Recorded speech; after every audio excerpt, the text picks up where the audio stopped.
देखें पाठ ये चौथा है जिसका नाम है वंशागति एवं विविधता। ये पूरा चैप्टर जो है बहुत ही इम्पोर्टेंट है और बोर्ड परीक्षा के लिए इससे बहुत ज्यादा पूछा जाता है। ठीक है, तो इसके बारे में स्टडी करेंगे, अध्ययन करेंगे कि वंशागति होती क्या है और विविधता क्या होता है। वंशागति वह होती है जो कैरेक्टर, जो लक्षण एक पीढ़ी से दूसरी पीढ़ी में पहुंचते हैं उनको कहा जाता है वंशागत लक्षण। तो ऐसे लक्षण जो एक पीढ़ी से दूसरी पीढ़ी में पहुंचते हैं और उनको कहा जाता है वंशानुगत लक्षण। तो ऐसे लक्षण जो होते हैं वो पहुंचाने का काम होता है जीन्स के द्वारा। जो क्रोमोसोम्स होते हैं, गुणसूत्र होते हैं, गुणसूत्र के ऊपर ही क्रोमोसोम्स लगे रहते हैं और क्रोमोसोम्स में जो होता है जीन्स लगे रहते हैं और जीन्स की संख्या बहुत ज्यादा होती है। लगभग 3000 जीन्स पाए जाते हैं क्रोमोसोम्स के ऊपर जो वंशानुगत होते हैं। एक पीढ़ी से दूसरी पीढ़ी में ये लक्षण पहुंचते हैं। मतलब जो जैसे लक्षण होते हैं एक पीढ़ी से दूसरी पीढ़ी में, अभी तीसरी पीढ़ी में, चौथी पीढ़ी में, ऐसे ही पीढ़ी दर पीढ़ी पहुंचते हैं। ये आनुवांशिक लक्षण होते हैं जो एक जाति से उसी जाति में दूसरे पीढ़ी में पहुंचाए जाते हैं। ठीक है, तो इसको कहा जाता है वंशागत। विविधता वह होती है जो जीवों में विभिन्नताएं होती हैं, उत्पन्न होती है, उसको कहा जाता है विविधता।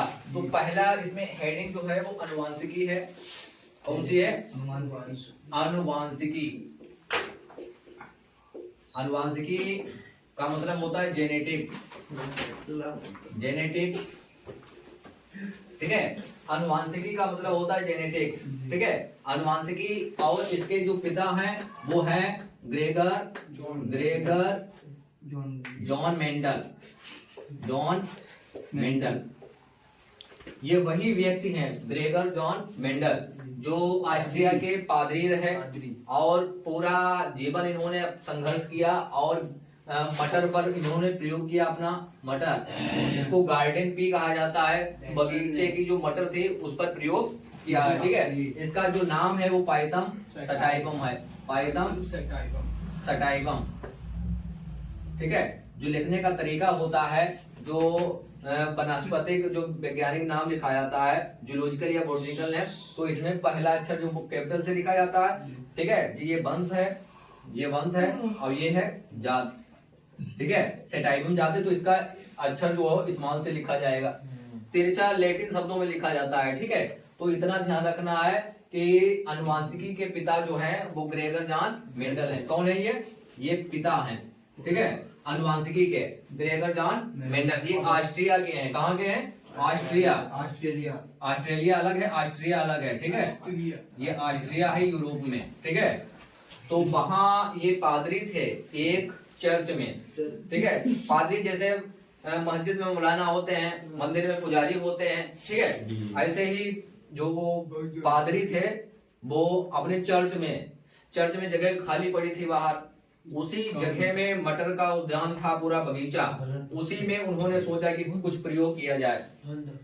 हालांकि उन्होंने प्रयोग किया और वास्तविक तौर पर उन्होंने जो भी प्रयोग करते थे वो लिखते जाते थे और कई मैगजीनों में भी छपवाया, लेकिन ऐसी मैगजीनों में छपवाया जिनका कोई मतलब नहीं था, कोई पढ़ता नहीं था।